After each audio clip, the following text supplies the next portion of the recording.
BRS మళ్ళీ TRS గా మారబోతోందా? ఆ ప్రక్రియ కూడా మొదలైందా? స్వయంగా party working president KTR party పేరు మార్పు అంశాన్ని ప్రస్తావించడం ద్వారా ఏం చెప్పదలుచుకున్నారు? పార్టీ శ్రేణులు ఏమంటున్నాయి?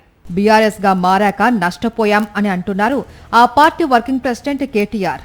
పార్టీ పేరు బలం గురించి ఆయన ఇటీవల చేసిన వ్యాఖ్యలు కొద్ది రోజులుగా హాట్ టాపిక్ గా మారాయి. ప్రత్యేక రాష్ట్ర ఆకాంక్షతో ఉద్యమ పార్టీగా మొదలైన తెలంగాణ రాష్ట్ర సమితి ఆ తర్వాత జాతీయ స్థాయిలో విస్తరణ లక్ష్యంగా భారత రాష్ట్ర సమితిగా మారింది. భారత రాష్ట్ర సమితిగా మారిన తర్వాత జరిగిన అసెంబ్లీ ఎన్నికల్లో ఓటమి, అంతేకాదు ఆ తర్వాత జరిగిన పార్లమెంటు ఎన్నికల్లోనూ ఘోర ఓటమి ఎదురైంది. ఈ నేపథ్యంలో పేరు మార్పుపై ఇంటా బయట భిన్నమైన అభిప్రాయాలు వ్యక్తమవుతూ వస్తున్నాయి. పార్టీ పేరును భారత రాష్ట్ర సమితిగా మార్చడంతో పార్టీ పేరు నుంచి తెలంగాణ తొలగిపోవడం నష్టం చేసింది అనే అభిప్రాయాన్ని పార్టీ శ్రేణుల్లో ఒక వర్గం వ్యక్తం చేస్తూ వచ్చింది.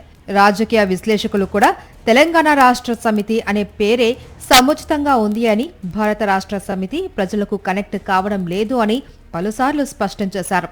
ఈ నేపథ్యంలో ఎప్పటికప్పుడు బీఆర్ఎస్ పేరు టీఆర్ఎస్ గా మారడంపై చర్చ జరగడం, పార్టీ పెద్దలు ఆ చర్చను ఖండించడం జరుగుతూ వచ్చింది. తాజాగా పార్టీ వర్కింగ్ ప్రెసిడెంట్ కేటీఆర్ఏ తన వ్యక్తిగత అభిప్రాయం అంటూ పేరు మార్పును ప్రస్తావించడంతో మళ్లీ బీఆర్ఎస్ టీఆర్ఎస్ గా మారుతుందా అన్న చర్చ తెలంగాణ రాజకీయాల్లో స్టార్ట్ అయింది. గులాబీ పార్టీ పెద్దలు పార్టీ పేరు మార్పుపై కసరత్తు మొదలుపెట్టినట్టుగా ప్రచారం జరుగుతుంది. మళ్లీ టీఆర్ఎస్ గా మార్చేందుకు ప్రయత్నాలు మొదలుపెట్టారట. బీఆర్ఎస్ నుంచి టీఆర్ఎస్ గా మార్చేందుకు కేంద్ర ఎన్నికల సంఘానికి పార్టీ విజ్ఞప్తి చేసినట్టు సమాచారం. టీఆర్ఎస్ పేరు బీఆర్ఎస్ గా మారిన తర్వాత తెలంగాణ రాష్ట్ర సమితి పేరును కేంద్ర ఎన్నికల సంఘం ఎవరికీ కేటాయించలేదు. పార్టీ పేరులో తెలంగాణ పేరు లేకపోతే రాజకీయంగా నష్టమని గతంలో కొంతమంది నేతలు కామెంట్ చేశారు. మరోవైపు తెలంగాణలో బీఆర్ఎస్ కంటే టీఆర్ఎస్ అంటేనే మేలు జరుగుతుంది అనే వాదనలు ఉన్నాయి.